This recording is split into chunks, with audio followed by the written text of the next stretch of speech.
João capítulo 6, a partir do verso 26. Jesus respondeu e disse-lhes: na verdade, vos digo, que me buscais não pelos sinais que vistes, mas porque comeste pão e vos saciastes. Trabalhai não pela comida que perece, mas pela comida que permanece para a vida eterna, o qual o Filho do Homem vos dará, porque a este o Pai Deus o selou. Disseram-lhe, pois, o que faremos para executarmos as obras de Deus? Jesus respondeu e disse-lhes: a obra de Deus é esta, que creiais naquele que ele enviou. Disseram-lhe, pois, que sinal, pois, fazes tu para que o vejamos e creiamos em ti? Que operas tu? Nossos pais comeram maná no deserto, como está escrito: deu-lhes a comer o pão do céu. Disse-lhes, pois, Jesus: na verdade vos digo que Moisés não vos deu o pão do céu, mas Deus Pai vos dá o verdadeiro pão do céu, porque o pão de Deus é aquele que desce do céu e dá vida ao mundo. Disseram-lhe, pois, Senhor, dá-nos sempre desse pão. Jesus lhe disse: eu sou o pão da vida. Aquele que vem a mim não terá fome, e quem crê em mim nunca terá sede. Mas vos disse que também vos vistes, e contudo não credes. Tudo que o Pai me dá virá a mim, e o que vem a mim, de maneira nenhuma o lançarei fora. Porque eu desci do céu, não para fazer a minha vontade, mas a vontade daquele que me enviou. E a vontade do Pai que me enviou é esta: que nenhum de todos aqueles que me deu se perca, mas que o ressuscite no último dia. Porquanto a vontade daquele que me enviou é essa, que todo aquele que vê o Filho e crê nele tenha vida eterna, e eu o ressuscitarei no último dia. Murmuravam, pois, dele os judeus, porque dissera: eu sou o pão que desceu do céu. E diziam: não é este Jesus, o filho de José, cujo pai e mãe nós conhecemos? Como, pois, diz ele: desci do céu? Respondeu, pois, Jesus e disse-lhes: não murmureis entre vós. Ninguém pode vir a mim, se o Pai que me enviou não o trouxer, e eu o ressuscitarei no último dia. E está escrito nos profetas: e serão todos ensinados por Deus. Portanto, todo aquele que do Pai ouviu e aprendeu, vem a mim. Não que alguém visse ao Pai, a não ser aquele que é Deus, e este tem visto ao Pai. Na verdade vos digo, que aquele que crê em mim tem a vida eterna. Eu sou o pão da vida. Vossos pais comeram o maná do deserto e morreram. Este é o pão que desce do céu, para que o que dele comer não morra. Eu sou o pão vivo que desceu do céu. Se alguém comer desse pão, viverá para sempre. E o pão que eu der é a minha carne, que eu darei pela vida do mundo. Disputavam, pois, os judeus entre si, dizendo: como nos pode dar este a sua carne a comer? Jesus, pois, lhe disse: na verdade vos digo que, se não comerdes a carne do Filho do Homem, e não beberdes o seu sangue, não tereis vida em vós mesmos. Quem come a minha carne e bebe o meu sangue tem a vida eterna, e eu o ressuscitarei no último dia. Porque a minha carne verdadeiramente é comida, e o meu sangue verdadeiramente é bebida. Quem come a minha carne e bebe o meu sangue, permanece em mim e eu nele. Assim como o Pai que vive me enviou e eu vivo pelo Pai, assim quem de mim se alimenta também viverá por mim. Este é o pão que desceu do céu. Não é o caso dos vossos pais que comeram maná e morreram. Quem comer este pão viverá para sempre. Ele disse essas coisas na sinagoga, ensinando em Cafarnaum. Verso 60. Muitos, pois, dos seus discípulos, ouvindo isso, disseram: duro é este discurso, quem é que pode ouvi-lo? Sabendo, pois, Jesus em si mesmo que os seus discípulos murmuravam a respeito disso, disse-lhes: isso vos escandaliza? Que seria, pois, se visseis subir o Filho do Homem para onde primeiro estava? O Espírito é o que vivifica, A carne para nada aproveita, e as palavras que eu vos disse são espírito e vida. Mas há alguns de vós que não creem. Porque bem sabia Jesus desde o princípio quem eram os que não criam e quem era o que havia de entregá-lo. E dizia: por isso eu vos disse que ninguém pode vir a mim, se por meu Pai não lhe for concedido. Verso 66 diz: desde então muitos dos seus discípulos pularam para trás, tornaram para trás, e já não mais andavam com ele. Então Jesus disse aos 12: quereis vós também retirar-vos? Respondeu-lhe Simão: Senhor, para quem iremos nós? Tu tens as palavras de vida eterna. Vamos ler o 69 juntos, vamos lá? E nós...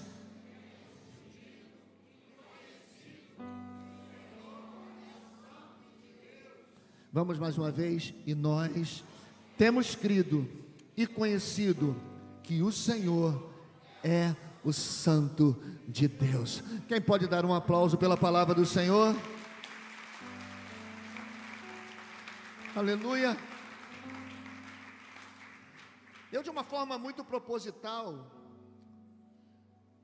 buscando a Deus por esses 18 anos, porque não é todo dia que você faz 18 anos de ministério,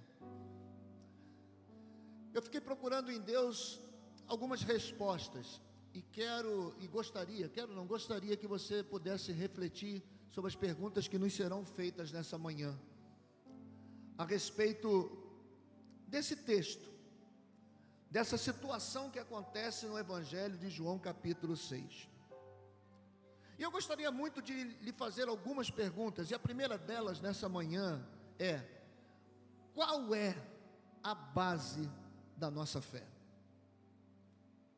O que foi que fez fazer você acordar, tomar um café ou não, se arrumar, colocar um bom perfume, enfrentar os desafios da sua natureza humana, porque todos nós, depois de um sábado, gostaríamos de ficar até um pouco mais tarde descansando, mas alguns estão aqui desde as 6:30 da manhã e permaneceram. O que é que te faz, muitas das vezes, abrir mão de algumas situações para estar no culto, na presença de Deus? Qual é a base da nossa fé?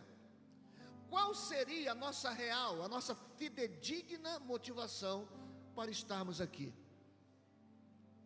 E aí eu fiquei pensando, como é que eu, junto com a pastora Marisângela e os meus filhos, ao começarmos uma obra onde ninguém poderia apontar onde iríamos chegar.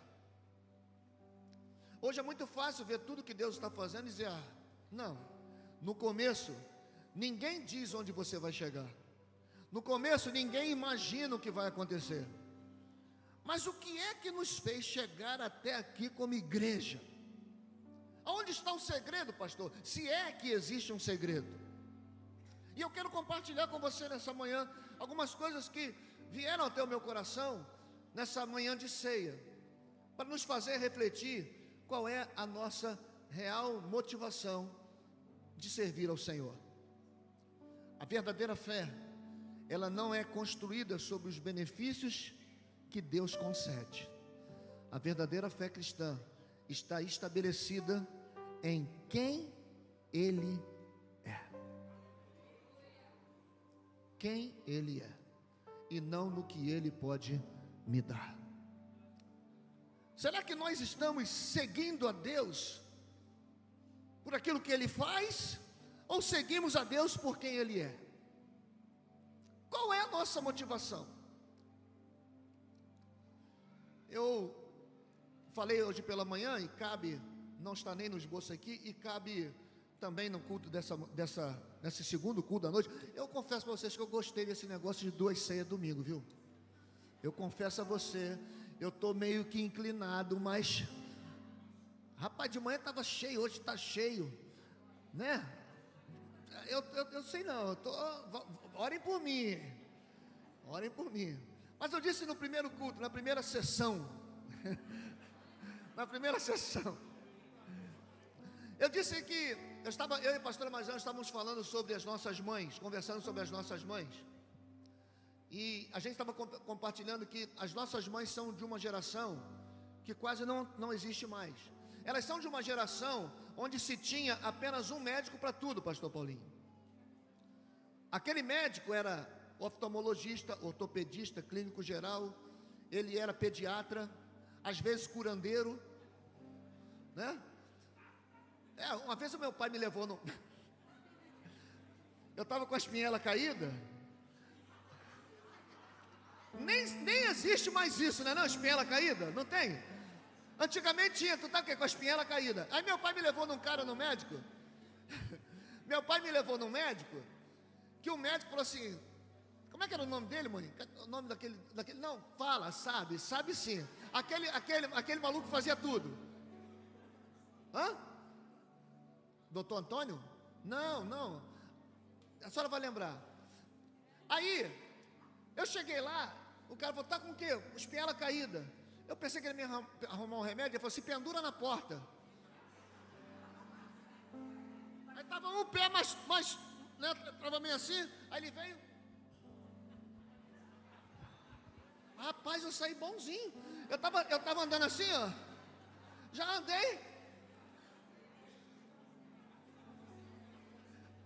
Tem gente rindo que já foi nesse médico, entendeu? Já se pendurou na porta.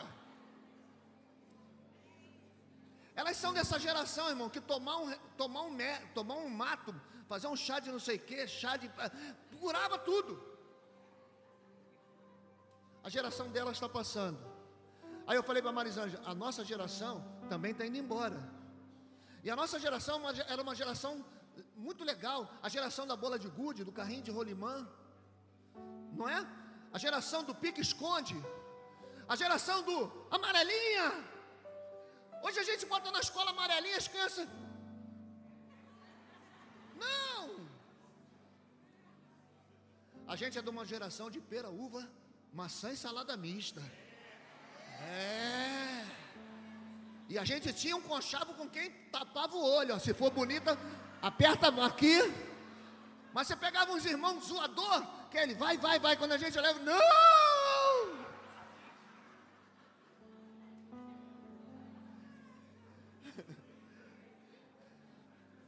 A gente é de uma geração que amava Jesus de todo o coração, que tinha prazer de estar na igreja, que tinha prazer de servir. Hoje nós vivemos uma geração que busca Deus somente pelos milagres. Uma geração que vem para o culto apenas atrás da provisão, da cura, das portas abertas.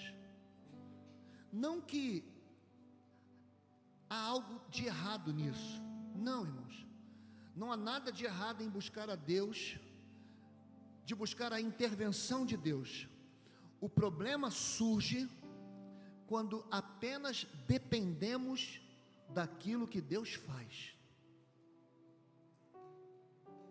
O problema está que eu só venho se Deus fizer alguma coisa. E a pergunta nessa manhã é: se Deus parasse de responder às nossas orações da maneira que esperamos, nós continuaríamos amando-o? Se Deus parasse de responder, de abrir portas, de nos abençoar, nós continuaríamos servindo-o? O cristianismo não é uma relação comercial. O cristianismo é uma aliança baseada no caráter de Deus. E o Deus que servimos é santo, santo, santo. É o Senhor dos exércitos. E a terra está cheia da sua glória.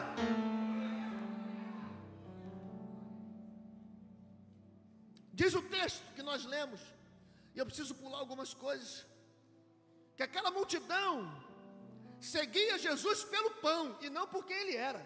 É o que está escrito. E foi ele mesmo que disse. Jesus está dizendo: vós me procurais não porque vistes sinais, mas porque tem comido do pão e tem se saciado. Ou seja, Jesus multiplicava os pães, no dia seguinte todo mundo voltava. Tinha pão, tinha comida. Só que Jesus também revela os seus corações. Jesus diz para ele, ó, vocês não querem a mim, vocês só querem aquilo que eu posso te oferecer. Olha que coisa, sabe, um discurso pesado, um discurso difícil. Imagina que alguém só anda com você enquanto você diz sim. O dia que você disser não, ele vai embora. Alguém só está do teu lado porque você sorri, que você abraça. O dia que você tiver com algum problema, eles vão embora. Jesus está dizendo isso. Não é um discurso meu, não é um discurso de pastor de igreja, é um discurso de Jesus. Vocês só me acompanham porque eu dou pão. Vocês sabem que no dia seguinte tem pão, e vocês vêm comer para se saciar. Vocês não estão comigo porque eu sou quem eu sou. Vocês não estão num culto porque Ele é quem Ele é. É o que Jesus está dizendo. E por conta do que Jesus está dizendo, eu posso afirmar, sem medo de errar, que existem 3 tipos de pessoas que seguem a Jesus. Primeiro, os que só seguem Jesus pelo milagre. Segundo, os que seguem Jesus somente pela necessidade. Mas também tem um povo reunido aqui nessa manhã que segue Jesus porque ama Jesus, porque reconhece: eu não tenho outro bem senão o Senhor. Levante as suas mãos e diga assim comigo: não tenho outro bem além de ti, não tenho outro bem além de ti, não tenho outro bem além de ti, Senhor. Diga mais uma vez, levanta com as mãos levantadas, diga: não tenho outro bem além de ti, não tenho outro bem além de ti, não tenho outro bem além de ti, Senhor. Enquanto houver pão, tem multidão. Enquanto tem pão, tem multidão. Mas quando o pão acaba, só permanecem os que amam. Quando o pão acaba, só permanece quem o reconhece. Quando o pão acaba, só permanece quem de verdade sabe quem Ele é. Muitos deixam de buscar a presença do Senhor porque a cura não vem, porque a porta não abre, porque a promoção não acontece. Muitos deixam de procurar a presença do Senhor porque o casamento entra em crise. E quando essas coisas acontecem, revela que a nossa fé, ela estava sustentada nas bênçãos e não no Deus das bênçãos. A gente vê biblicamente algumas histórias poderosas, como a de Jó, que permanece firme, porque conhecia quem Deus era. Irmãos, Jó perdeu filhos, Jó perdeu bens, Jó perdeu saúde, Jó perdeu posição social. Mesmo assim, Jó declara: o Senhor Deus, o Senhor deu, o Senhor tomou, bendito seja o nome do Senhor. Jó não adorava os presentes, Jó não se encantava com os presentes, Jó adorava o doador. A relação de Jó não era com aquilo que ele recebia, a geração de Jó era com quem entregava aquilo que muitas das vezes ele nem pensava em receber. Que coisa poderosa, irmãos! A sua adoração, a sua confiança não dependiam das circunstâncias. Você conhece alguém que abandona o Senhor por causa das circunstâncias? Eu conheço. Anota o que eu vou lhe dizer. Se ajeita na cadeira para você não cair. Quem conhece apenas as mãos de Deus reclama quando elas estão vazias. Deus não fez nada na minha vida, vou fazer o que na igreja? Quem só conhece as mãos de Deus vai reclamar com ela quando elas estiverem vazias.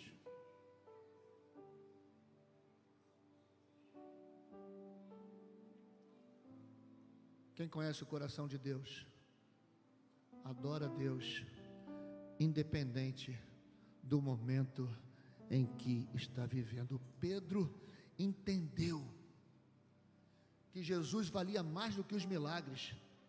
Lá entre o versículo 66 e versículo 69, depois de um sermão difícil, e diz o texto lá, que muitos dos discípulos, porque às vezes a gente pensa assim, quem são os discípulos de Jesus? Só os 12, não, discípulo é aquele que seguia e obedecia. A Bíblia diz que muitos dos discípulos, depois dessa exortação, foram embora. Irmãos, só exorta quem ama. Ei, só exorta quem ama, porque exortação significa crescimento. Um líder que não tem coragem de exortar o seu povo, somente paparicá-lo, não está se importando com o crescimento do povo. É isso, pastor. Deixa seu filho fazer qualquer coisa em casa, para ver no que ele vai se transformar.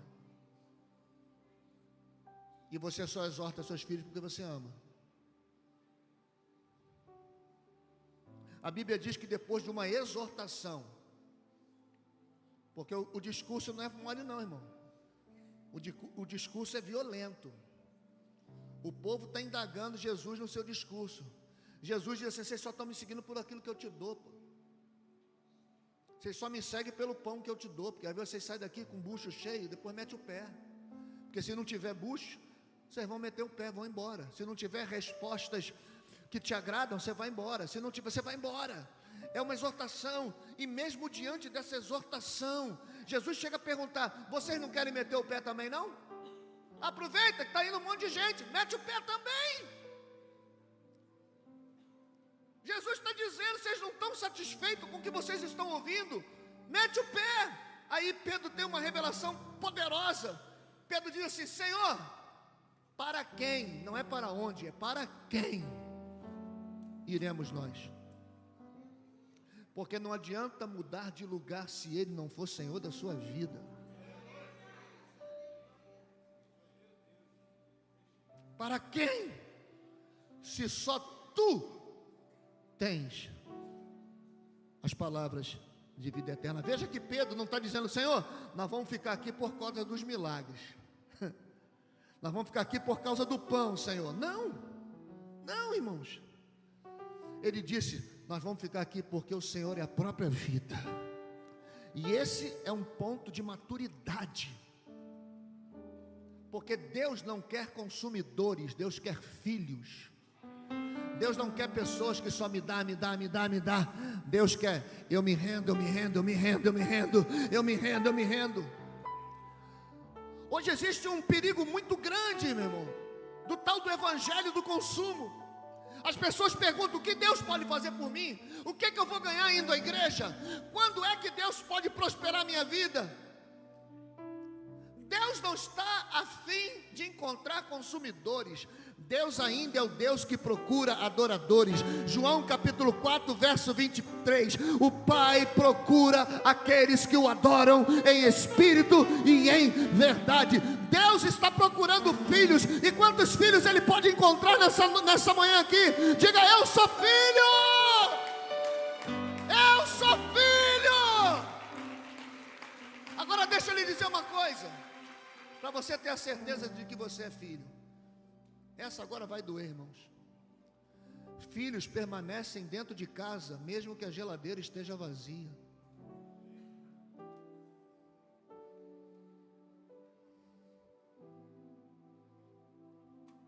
Caramba, Deus não fez nada hoje na minha vida.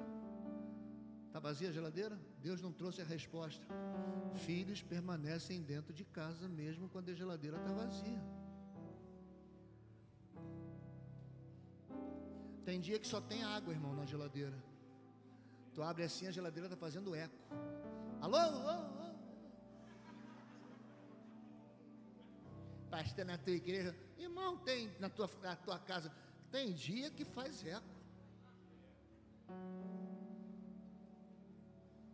Tem dia que a pastora, o que tem bom para a gente comer? Falei, chupa meu dedo. Eu boto a suquinha, e você deixa a sua casa porque a geladeira está vazia? Filhos não abandonam casa quando a geladeira está vazia. Nós não somos consumidores, nós somos filhos. Nós não buscamos o Senhor por aquilo que Ele pode nos dar, nós buscamos o Senhor por quem Ele é. Vai para lá, lá.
Eu sei que você é alguém que estuda a Bíblia, ama a Bíblia, lê a Bíblia de frente para trás, de trás para frente. E você vai perceber que não há, em nenhum lugar da Bíblia, de Gênesis ao Apocalipse, uma recompensa maior, bem maior, do que a presença de Deus. A Bíblia não fala sobre uma recompensa de ouro, prata, prosperidade, cura, milagre, não. A maior promessa sempre foi: eu estarei convosco todos os dias da sua vida. É a maior promessa do Evangelho. Se Deus quiser te prosperar, Ele vai te prosperar. Eu tenho profetizado sobre a sua vida, eu tenho crido nisso, mas isso não é uma promessa. Ela não se compara à presença do Senhor. Moisés sabia disso. Moisés, vou te dar vitória sobre todos os seus inimigos. Tu vai ser o cara da parada. Vai sair em todas as revistas daqui. Teu Instagram vai bombar. Mas tem um detalhe: eu não vou contigo. Moisés olha para Deus e fala assim: espera aí, Senhor, não. Do que adianta ter tudo isso se eu não tiver a tua presença? A maior de todas as promessas está: eu estarei convosco todos os dias da sua vida. Desde o Éden, irmãos. Lá no Éden, qual era o prazer de Deus? Se encontrar com o homem. Adão, está tudo isso aí, ó, tudo é teu, tudo é teu, tudo é teu, mas eu quero te encontrar na viração do dia. E Adão estava lá, mesmo tendo errado, Deus estava lá esperando Adão. Mesmo num erro, eu estarei convosco todos os dias da sua vida. Deus estava no deserto. Estarei convosco no deserto. Sim, a sua presença estava na nuvem. Deus se movia na nuvem. No deserto. Eu não tenho ninguém aqui, eu estou sozinho. Ei, Deus está aí, no deserto, tem uma nuvem. Pastor, eu não estou vendo a nuvem. Tem uma nuvem e Deus está nessa nuvem. Eu estarei convosco no tabernáculo. Não adianta virmos para cá se não tivermos a certeza que Deus está conosco aqui. A glória de Deus habitava no meio do seu povo, dentro do tabernáculo. Em Cristo, Deus estaria conosco. Emanuel, Deus conosco. E na eternidade, irmão, olha que o Senhor não nos abandona nunca. Na eternidade, eis o tabernáculo de Deus com todos os homens. A maior bênção não é receber algo das mãos de Deus. A maior bênção é viver na sua presença. E nós precisamos ter esse entendimento. Uma criança pequena ama o pai pelos presentes que ele dá. Você sabia disso? Os nossos filhos, quando pequenos, se aproximam de nós pelos presentes que nós damos, mas eles vão crescendo e entendem que a presença do pai é mais importante do que os presentes que ele dão. As maiores memórias afetivas que eu tenho do meu pai, na verdade eu nem me lembro de algum presente que meu pai me deu, mas me lembro, quando me converti ele estava lá, quando eu jogava bola ele estava lá, quando nós íamos para o jogo do Vasco, e ele estava lá. Se ele tivesse vivo hoje eu estaria decepcionado, mas na época ele estava lá. Não é sobre o que nós damos, eu nem lembro das coisas que ele me deu, mas eu me lembro da presença dele, porque conforme você vai crescendo no Evangelho, você descobre: Senhor, não tenho outro bem além da tua presença. Esse é o real motivo de eu estar aqui buscando a tua presença. Aleluia.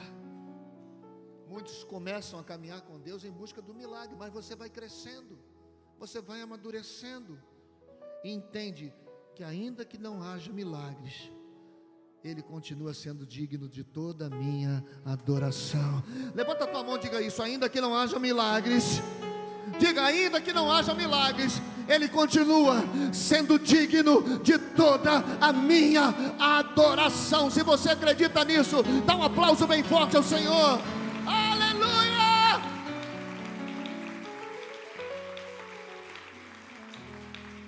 Eu já estou terminando. Mas se Deus nunca mais realizasse um milagre na sua vida, você continuaria servindo a Ele? Uau! Se a sua oração não fosse respondida, você continuaria servindo Ele? A nossa oração busca mais as mãos do Senhor ou a sua face? Você se alegra com a presença de Deus ou celebra apenas os presentes que Ele te dá? O maior sinal de maturidade espiritual é quando a adoração deixa de depender das circunstâncias. Foi assim com Jó, que adorava com as pedras. Foi assim com Abacuque, que se alegrou mesmo sem fruto na videira. Foi assim com Paulo e Silas. Com Paulo e Silas é ótimo, né? Foi com Paulo e Silas. É porque tem muitos Paulos aqui nessa manhã. Foi assim com Paulo e Silas, aprisionado, tomando chibatada para cima e para baixo. Detalhe, eles não foram cumprir o que eles queriam, eles foram direcionados por Deus para o lugar onde estavam. Ali foram presos, chicoteados, né, jogados no porão, mas mesmo assim, eles estavam lá, adorando. Então minha alma canta-te, Senhor, quão grande és tu, quão grande és tu. E toma-lhe chicotada. Então minha alma canta-te. Ô Paulo, está cantando mesmo? Canta, Pedro, canta. Quão grande és tu. Canta, Silas, canta. Quão grande és. mas não está dando certo. Cante. Então minha alma canta-te, Senhor. Quão grande és tu, quão grande és tu. Então minha alma, então minha alma canta-te, Senhor. Quão grande és tu, quão grande és. Os caras estavam lá presos. Eles poderiam dizer assim: Senhor, é isso aí que a gente merece? É isso aí? A gente está obedecendo a tua voz, a gente merece isso? Sadraque, Mesaque e Abednego se posicionaram: não vamos nos dobrar, fornalha neles. Irmãos, era só os caras fazer assim, ó, para Nabucodonosor. Era só, não precisava se ajoelhar com as duas mãos. Nabuquinho, Nabuquinho, Nabuquinho, Nabuquinho. Não. Era só dar uma curvada assim, ó. Era só abrir uma concessãozinha. Era só uma portinhola aberta, que ia livrar eles. Mas eles olharam para Nabucodonosor e falaram assim: eu gosto, eu queria estar nessa cena. Não na fornalha, mas nessa cena. Fica tu sabendo, ó rei. Eu gosto desse negócio. Fica tu sabendo, se Deus quiser nos livrar, Ele livra.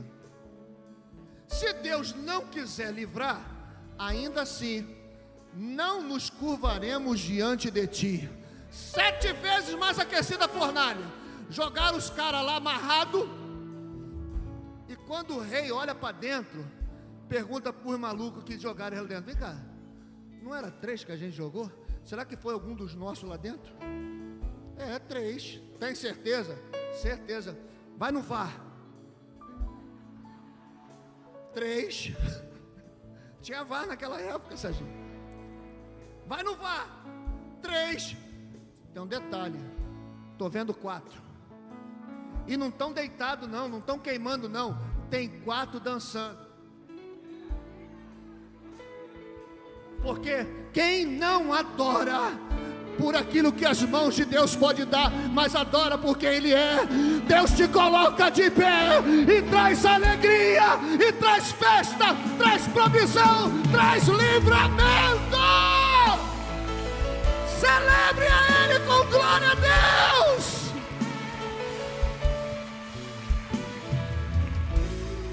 Eles descobriram que o maior presente é o próprio Deus.